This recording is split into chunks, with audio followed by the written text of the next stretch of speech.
Warriors, there is a rule that decides who gets close to powerful people and who never will. Most people break it without even knowing it exists, and they spend years wondering why the same door keeps closing on them. Here's the rule. Influential people don't choose who stays close based on intelligence, charm, or good looks. They choose based on one quiet question running in the back of their mind every time someone new shows up.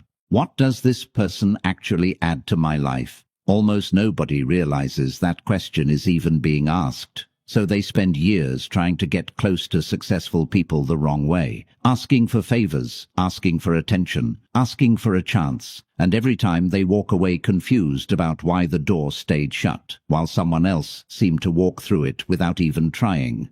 Powerful people are not surrounded by fans. They're surrounded by people who make their life easier, their work stronger, and their decisions sharper. That has been true for as long as people have organized themselves into groups, and it hasn't changed today. The biggest mistake people make is spending all their energy trying to get access, and almost none of it becoming worthy of it. They keep asking, who can help me get in? But the people who actually rise ask a completely different question. How do I become someone worth keeping around?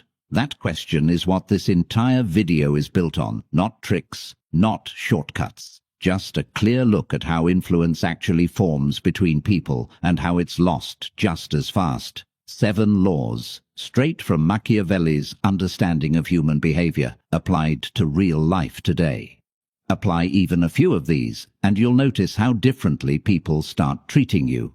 Most advice about getting ahead focuses on confidence, networking, or saying the right words at the right time. But none of that works long-term if there's nothing behind it. Confidence without value comes across as noise. Networking without value just means collecting names nobody remembers a week later. The foundation has to be real, or everything